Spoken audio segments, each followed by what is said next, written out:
Hello there guys, it's me Unstable Voltage. Welcome to episode 4 of Hand of Fate. The last episode was a little bit quick. I completed it a lot faster than I thought I would, but we're about to jump into the 4th level of the dungeon. Let's get started. The rats. It should get quite a bit more difficult from now on. So we're going up against the Jack of Plague. We do have a curse this time. Twice the fall. The player loses 5 gold for every... Oh, sorry, twice the fail. The player loses 5 gold for every fail and 10 gold for every huge failure chance card. And there's also going to be 3 Ratmen hunting cards and 3 angry mob cards. They have swarmed up from the dark places beneath the realms of humanity and now squat amongst your cities and feast and shriek and hunt and writhe. Back into the deck builder again because we're short on cards. We need 4 more equipment cards and 7 more encounter cards. So we'll do the automatic jobby there. We can go have a look at the deck and see what we've got in there. Now this is something that I hadn't seen before. Welcome to the wildcard update for Hand of Fate. This update adds different fates that you can select in order to change the way the game plays. Each fate provides different modifiers to play. So Adventurer is what we normally play as. This is the default mode. We can now pick Apprentice. So this is like difficulty then, is it? So if we went to Apprentice, the player would become stronger in combat and enemies would become weaker, but some of the achievements cannot be unlocked. There's also some deck changes. Inexperienced in war, you seek out a place to learn how to handle a blade. There's a 2 of dust, some supplies. So it adds some extra cards to the deck and also makes it easier for us, but it stops us from getting some of the achievements. Adventurer is default. Warlord, player moves and attacks faster in combat. So this provides a more challenging game experience requiring skill, luck and determination to survive. Player moves and attacks faster in combat, but enemies move and attack faster. They also inflict more damage. Your counter attacks do more damage, but bandits now have throwing weapons. And again, it adds some more stuff to the deck. And then there's Soldiers Training. Highly skilled at combat but unlucky.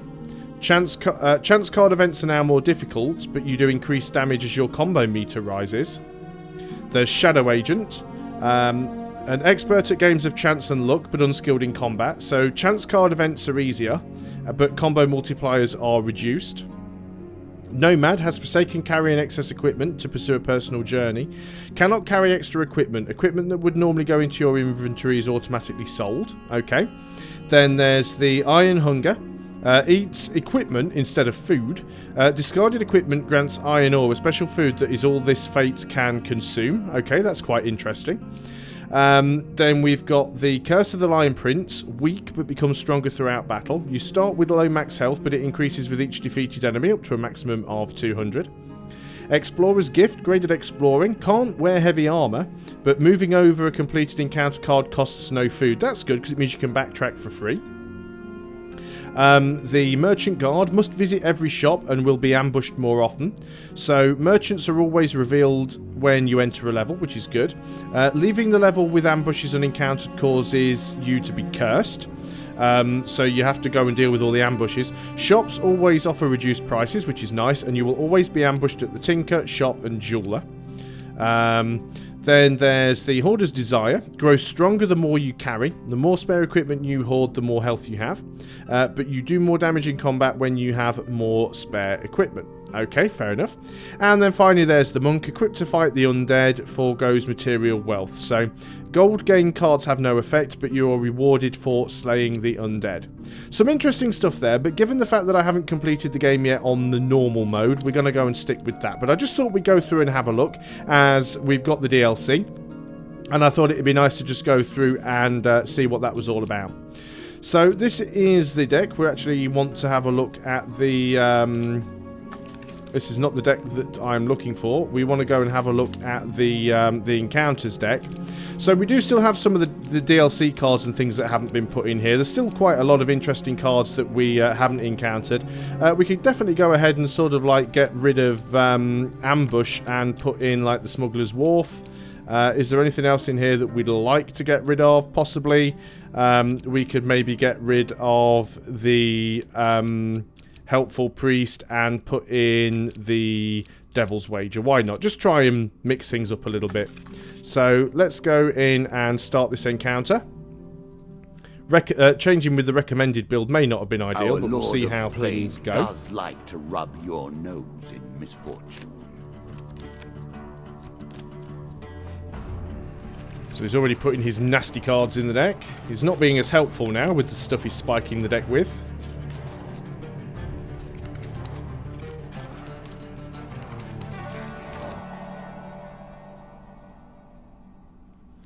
So let's have a quick look at what we start with. We do start with this curse, so twice the fail. So we don't want to fail any events. We haven't failed any yet.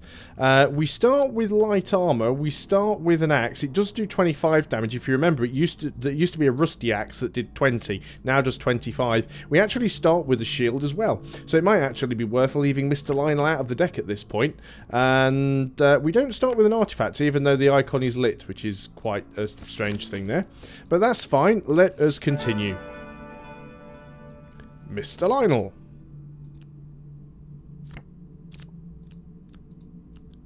Well, we'll ask him what he needs. He'll give us another shield, probably. No, that was interesting. Sits considering for a while before slapping the table with his hand. Aha, I know what you need. Mr. Lionel pulls out a large empty cloth sack and holds it open for you. Reach in and you will receive your heart's desire. So I actually get an equipment card now, as opposed to... just straight up getting a shield. An item that We've got tells the you Explorer's how to move helmet. quickly, but tempts you to take your time. Okay. It's good to get that now, though. That'll give us some extra gold. It almost looked like he took something off me. Nice. Yeah, I now have my rusty axe. I actually saw that happen. He's actually taken my my axe and downgraded me to a rusty axe. It's a little bit disappointing, but at least we have this helmet, so... we'll see how that works out. We'll move on to the next card. The Maiden.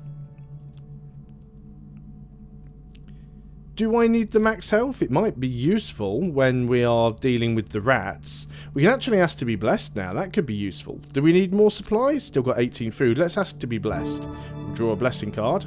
Useful. When the player chooses from multiple equipment or game cards, the choices available are increased by 1. Okay, that could be useful. Remember, mortal, that bold heroes make for great ballads, but survivors think twice before meddling in the affairs of gods and monsters. Okay. On to the next. Twisted Canyon. Well, we'd definitely like to get a better weapon. So we'll climb down to the bottom. Again, there's only one failure card. We don't want to hit that, though. I know that one's safe, because that one remained on the top. So we should actually get 2 cards to choose from now. Oh, apparently not. So this is Frostfang, which does 25 damage, which is as much damage as the original axe we started this level with, and more than the rusty axe, so we're definitely going to be using it. Each hit slows the target with cold, and we can press 1 to shoot an ice of cone. Lizardmen are especially susceptible to ice damage. We're not fighting those at the moment, but still, it's a good weapon. And we are going to equip it. And we're going to move on to the end of... What's happening to our... Did that stay in our inventory?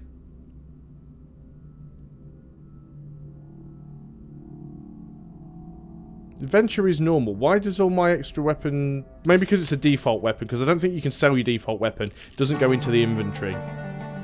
So we found the stairs. Down, and we may see the end of this, or another set of stairs.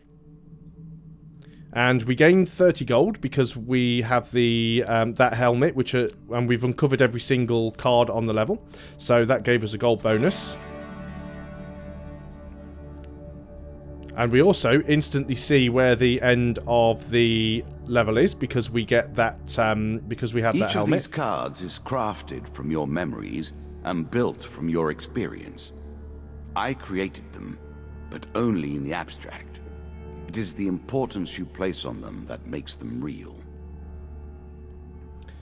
We've got 16 food, and there are 10 cards on the table. I'm tempted to sort of just zigzag up and down and see what we uncover. If we start losing food, we might have to beeline straight for the exit, but I think we're going to go through them and try and uncover as many as possible. So basically, the dealer draws us 1 monster card. And we draw another monster card. Now you see these ones have these little orange pips on them. That means that they are more difficult. They've been given some sort of buff. We're just going to... There's only 6 of them. We're just going to go straight up and attack them.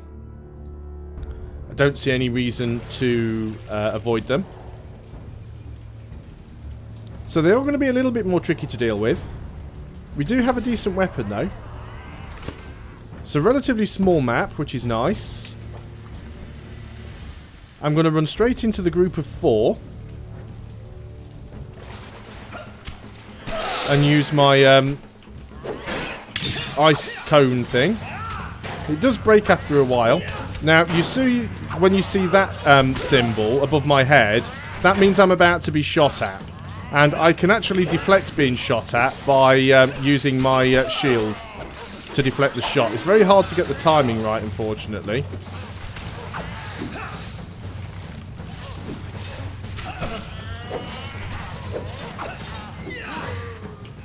Lost quite a bit of health on this one, sadly.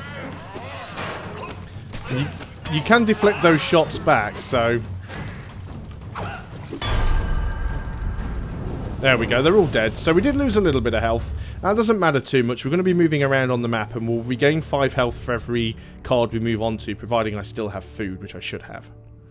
And we might even get a gain card from that as well. Yeah, 2 gain cards. I'm sure so we can draw 1 equipment card. Healer's Ring. Whenever the player receives healing, they also gain +1 gold. No benefit if they are already fully healed. Well, that's useful, I suppose. And we gain 5 food. So we'll definitely try and complete all of these cards if we can. So we gain some health there, and we gain gold. It counts as healing just from moving, so we're actually going to gain 1 gold each time we heal up. The White Council 1. So again, new DLC. This token will unlock more cards if you can defeat this encounter. As dusk settles, you arrive at a small village known as Lesser Dimsgate. The locals are gathered at a shabby-looking inn. Something must be done, shouts a voice, raised in anger. They look at our gold and... They took all our gold and food, our one peasant wails. Will nobody stand up to them, offer to help or ignore their plight? Well, of course we're going to offer to help. They went that way, not an hour ago. You can easily catch up with the band of ruffians. They seem overly confident and are in no rush. As you approach, the one who seems to be their leader notices you. Kill him, he commands, gesturing towards you. He looks like a troublemaker. The dealer draws you 2 monster cards. Okay. Hopefully we won't take too much damage this time around, because we say the mobs are getting a little bit stronger. As you can see, I've already lost a fair bit of health on this encounter. Hopefully we'll be able to deal with that, though. I was right-clicking to try and block the ranged attacks before, and I should have been hitting Q. So I actually got myself a little bit confused. Now we begin to raise the stakes. There's also booby traps on this level. Let's not stand in the middle of those. Now their guys can also get hit by the booby traps. There we go. I'll try not to get hit by them. I'm sort of stood in the middle of them. It doesn't matter that I take a little bit of damage, because we will still get some health back every time we move from one tile to another. Although I am already down to half health here. There we go. I've lost quite a lot of health doing that. So as you can see, it does get more difficult. Definitely does. You gather your stolen supplies and you gather the stolen supplies and return them to the villagers, saying those bandits will trouble you no longer. Oh, they weren't bandits, the child explains. They work for the White Council. It was our turn to give tribute. The card's token is now yours. Okay. Well, the longer we walk around, providing we don't run into horribly bad encounters, the longer we walk around, the more health we'll regain and the more gold we'll gain. There's 5 health back. Call for the priest. We have a decent amount of gold. So we might be able to go and get healed here. So let's go and see if we can get some healing. I know that if we're not healing automatically we won't get gold, but we don't want to end up dying by starting a difficult encounter with half of our health. So if we can afford to get a bit of healing, we will. So we'll go and heal wounds. Gain 10 health or 15 health. We'll take these where we can. And of course we will get some healing for it anyway. We get 1 gold back. And let's do the last one. Let's go back up to as close to full health as we're going to get. I'm happy with that. We've spent most of our gold. But I think we're going to do okay. So we're going to carry on working our way along these cards. We've still got plenty of food right now. So again, gain some more healing, gain some more gold. Travelling jeweler. We can buy a ring from the jeweler. We're just going to pass it by. We don't really need to visit that one. There's no point to it. Got no money anyway. Bandit attack. Healed up again. Make an enemy of one, and you've made an enemy of all. We're back up to full health. One can't help but admire their single-mindedness. So how many of them are we going to have to fight? Only one monster card, and it's only a 3. Not too bad. Let's hope that this isn't on a particularly booby-trapped level like the last one was. It might make things a little bit easier to deal with. I should certainly dodge around more. I haven't been doing that. And I also haven't been using my the ability of my sword as often as I should be. I should be popping this thing like continually whenever it's not on cooldown. You can see its cooldown down there in the bottom left-hand corner of the screen. The card has that little yellow mark around it. It's already... Oh, I thought that was actually going to freeze him, but it didn't. So I did take a little bit of damage. We only lost 4 health because we were on 91. We're now on 87. But I'll get 5 back on the next movement, and I'll gain 1 gold for doing it. So we get a gain card. 3 food. That's always useful. So let's carry on moving. There we go. 6 health. Because we've got the Ring of Healing. Now, why did we get 6 health? Should have been 5. Something's giving us more health. But we got gold as well. The Song of the White Minotaur. There's a token in it for you if you win. The Mug and Barrel Inn is renowned for attracting the most talented bards from all around. You arrive here, weary from your adventures, but tonight's entertainment convinces you to settle by the hearth for a while. Hours pass and the crowd starts to thin. The bard begins to move around the room playing requests for small groups. He serenades a pair of young lovers for a meagre sum, and is generously tipped for leading a group of blacksmiths in a raucous chorus of foul language aimed at the folks from the next town over. He approaches you. Well, well, well, what do we have here? A most distinguished adventurer. No tawdry tale to be inspired. No tawdry tale of inspired chivalry or brash tribalism will do. You, sir, merit a sterling ballad of bloodshed, heroism, and death. The bard sings for you the fable of the White Minotaur, the legendary beast who is the master of both might and magic. Its power is such that it has felled every adventurer, bounty hunter, or treasure seeker it has ever crossed. At the close of the song, the bard leans in close to you and whispers, "The White Minotaur is no myth. I met a man 2 nights ago who hunts the beast as if it were its long shadow. I'd wager that any adventurer would be interested in the tales he told me over supper. All yours for a small donation." So there's a huge failure, a failure and 2 successes. Oh, I really don't know. I'm guessing here. And I got the huge failure. Of course I did. I'll take all of the gold in your pockets. Pay the bard all of your gold. Well, I didn't have all that much, so I don't really care. I can't even agree. So we don't even get the token for that one. Maybe I needed more gold for that to work. He still took all the gold. Oh well, never mind. Maybe it wasn't enough gold. Nearly back at full health. Plenty of food. The battle at Brooktop. These places are rife with power. It is not chance that you should meet a warlock here. A light draws you to a nearby hilltop where you see a warlock disappear in a cloud of sulphur, leaving behind his summoned minions. Draw a monster card. 2 of skulls. Like I'm going to flee from that. It's slightly nicer if we had a mace. We can go ahead and just skip the animation. I'm just going to do that. It'll make life a little bit quicker. Oh! I thought I keep hitting the wrong button. I'm not having a good day today.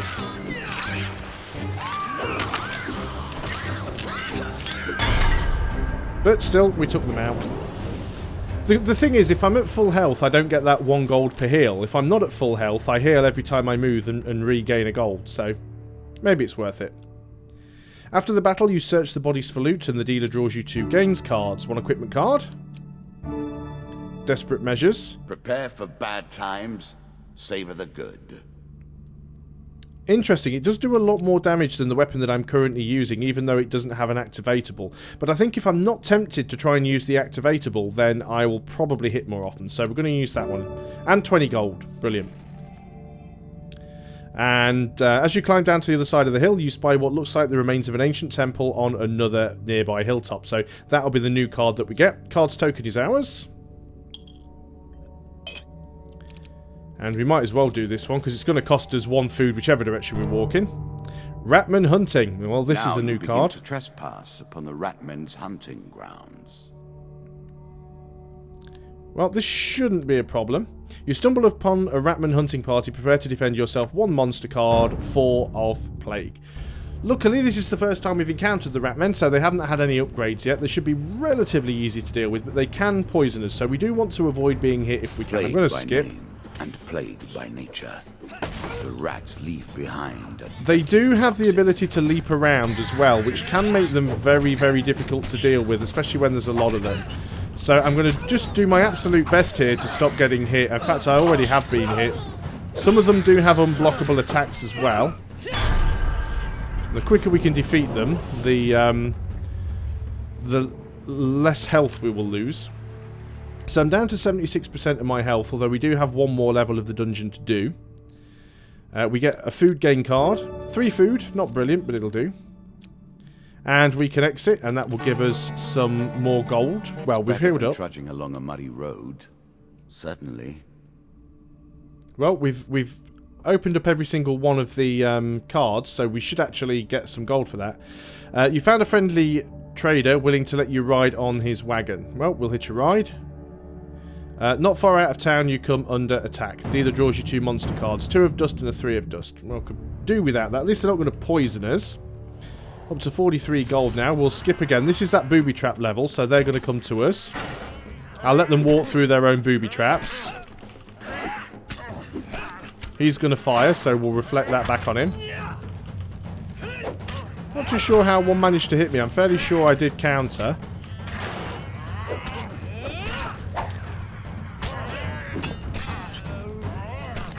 What I'm trying to do here is just let them get hit by their own booby trap.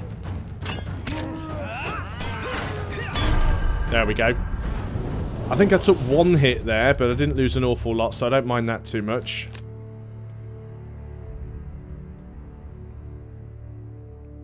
So that wasn't too painful. We draw a gain card. 25 gold. That's not bad, actually. Decent amount of gold now. Can you hear the way his claws scratch the tiles?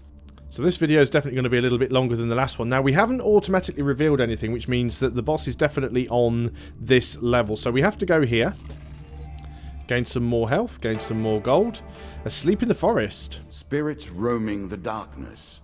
With the struggles, the boundaries are weaker than they've ever been. So what have we got here? And claim my token. While sleeping in the forest, you are jolted awake by a voice calling your name. You see a vaguely human-shaped ghost running towards you. You are quick to your feet, weapon already in hand. The ghost stops abruptly, hand signalling that it means no harm. The voice is weak and distant. You forget me already. Has this place already corrupted you so? We can attack the ghost or lower your weapon. I'm going to lower my weapon. I should not be here. I fear his servants already know where I am. For a brief moment, the ghost's pale eyes feel achingly familiar. Please come home soon. You blink, and the ghost is gone. At your feet is a bag of food. The dealer draws you 1 food gain card, and the card's token is now yours. 3 food. That should be plenty to complete this. And we get the card's token. So, we could end up running into the boss here, or it could be on any one of the other tiles. We've got to move to this one anyway. Nearly back at full health. 70 gold. Charity. So that... The wandering mendicant. Will humanity ever move beyond poverty, religion, and charity? So this is the card we unlocked for doing the charitable priest or whatever it was A challenge for you, and a token if you succeed. So can we complete this challenge? You encounter a priest wandering along the road. He begs for food to feed the orphans. The gods show favour to those who help the less fortunate. We can give him food or decline. Let's give him food. Doesn't tell you how much. We can give him 1 food, 5 food, or 10 food. If we give him 10, it would leave us with 9, which is technically enough to complete this encounter, providing we don't have to do too much backtracking. So let's give him the 10 food. He accepts. Let me see if I have anything in my sack to which to reward your generosity. So there's only 1 failure, 3 successes. The failure was on the top, so these ones are safe. We get a blessing card. We do get the card's token, Wrath of the Old Gods. I made that a little too powerful. I will have to rebalance that next time. I've had this blessing before. It's really nice. At the beginning of every battle, the old gods throw down thunder upon one of your enemies. So basically, whenever we start a fight, its tale begins and then proceeds relentlessly. Whenever we start a fight, you will discover a new card and a deeper mystery. Shut up. Whenever we start a fight, one of our enemies will instantly be killed. So that's really useful. We're going to sort of work around this way. We're going to sort of zigzag up and down to try and find where he is. Travelling jeweler. We might have a look at this. We might be able to buy some food, or we might be able to buy something useful. So let's go and have a look anyway. I don't think the jewelers sell food. I wouldn't mind having just like an extra 5 food. That would give me much more confidence in being able to clear this level. But we'll see what this guy's got. We've got a decent amount of gold. Do we have anything that we can sell? We can buy food, actually. Let's go and sell Frostfang. I don't think we need to keep that. Everything else we probably will keep. Does he have anything worth buying? Ring of Survival. After every third combat, the player receives 20 health. Not all that useful. Damocles or Consuming Shame. All weapon attacks are enhanced with powerful poison that taints the victim's body and mind. So we can poison our weapon attacks. I think that's very useful. Let's go ahead and take that. That'll be very useful for us here. It's the tool of the traitor.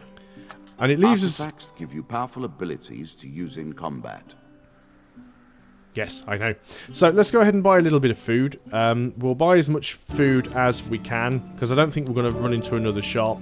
Let's go ahead and do that. There we go. We've got 17 food. We are sorted. I don't think we're going to have any problem at least getting to the boss. You watch me stumble upon him on the very next card I move to now. So let's move here. And what do we have? Angry mob. Okay, we haven't encountered this one yet. To anger. That's what makes them a mob, really. Okay, so what do we get here? As you approach a small town of Witchburn, an angry mob of peasants marches forth and confronts you. The Ratmen have eaten all our food. We're starving. We demand food. We can give them half of our food. We can give them nothing, or we can try and avoid the crowd. If we give them half of our food, we're going to be down to 8. That is still enough to complete the encounter. So I'm going to give them half of my food. You offer to share half of your food, and they gather around to see your offering. Haven't you got any more? Asked one of the peasants. This is something, but we've got to ration it out for everyone. You leave the simple folk to their troubles. Okay. Well, we might not do that again. Indecent Arrival. Okay, another DLC card. Play for a token now. You are minding your own business in a local tavern. These things always start in a tavern. When suddenly 3 masked men burst through the doors, grab a young man from the bar and manhandle him outside. One patron bursts out in protest but is quickly silenced by the solemn stares of all those around him. Leave me be, Garrett. If this is his time, then it must be done. Follow the masked attackers outside. Yeah, of course. You follow the masked men outside. Immediately you are confronted by a large crowd all wearing masks. Their leader speaks to you. Whoa there, stranger. I really would prefer that no outsiders witness what we're about here. I know this may look like godforsaken thing we do, but you have no idea of our troubles. So I'll ask you not to involve yourself. I will not ask twice. We have no time for objections. The crowd turns and drags away the young man. Their torches are burning a mournful light into the distance. Once the light has faded from sight, you follow their path into the forest. You catch up with them, and to your surprise, they are gathered around a yawning portal that whirls with malicious portent. Despite their disguises, it is obvious that none of the hooded figures relish the sight before them, and many are obviously distraught. Their captive is carried to the portal atop the shoulders of 6 people, as though they were his coffin bearers and he already dead. The young man's struggles are subdued by bonds of ropes. Will you interrupt the ceremony? Of course. You burst forth from your hiding place and plead with the assembled crowd not to go through with whatever bizarre ritual they are engaged in, but you gain no support. Their leader eventually speaks above the crowd. If this man is so admittant that one of our own should not be sent to the underworld, then perhaps he should go himself. You are immediately seized by a crowd and pushed towards the portal. Try as you might, they are too strong for you and you cannot escape. You stumble and fall into the portal. You fall to the ground with only a gentle jolt, and you find yourself in a forest that bears a most striking resemblance to where you just were, but with 2 very significant differences. The crowd of masked onlookers are gone, and the sky burns with bright red flames. Out of the sulphur and flames emerge foul hellbeasts. Great. So, looks like we're fighting 4 hellbeasts. Never fought these things before. This DLC is new to me. Do I know anything about these things? I know I probably want to poison them. Okay, I know they have some unblockable attacks. There we go. I now have put the poison thing on my weapon. Not too sure if it's going to work on these hell beasts though. Seems to be because they're glowing green. Oh, it took a hit there, which I didn't want to do.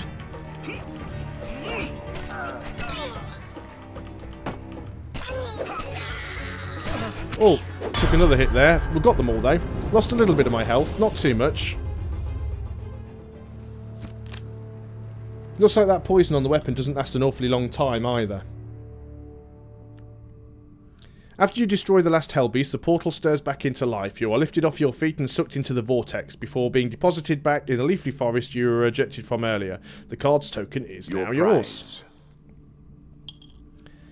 Okay, interesting. Well, let's keep moving, see if we can find the guy that we need to defeat. Every step there you he take is. Consumes food, but you will also heal as you proceed. He awaits plague and pestilence and blood and teeth. Now, we're not on full health, but I think we can do it. Faster and stronger than normal ratmen, this beast inspires all the vermin around him to strike faster the more damage he sustains. So basically, we want to try and defeat him last, because the more damage he takes, the more damage his buddies will do. Again, a token is at stake. Well, we've got to continue. Nothing else we can do. How many buddies is he going to have with him is the question. Hopefully not too many. Just 4. Okay. So we want to try and take them out first.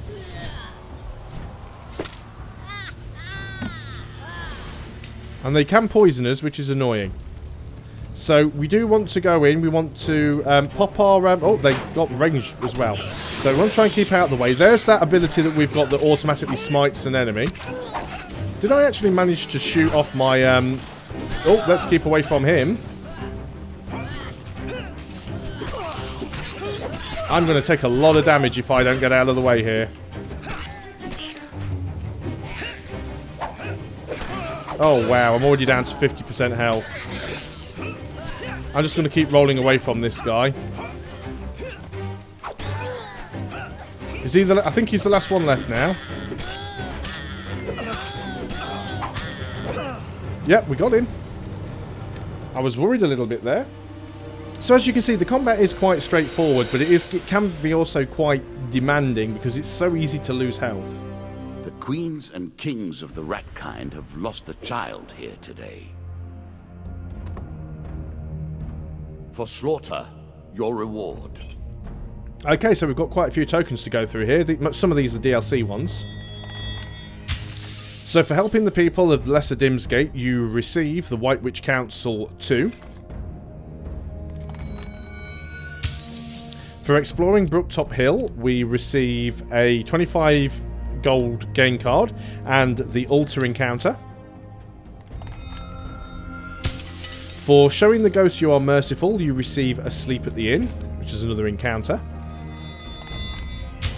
For donating food to the orphans, you receive a 3 food game card, the Ring of Poverty equipment card, and Charity 2.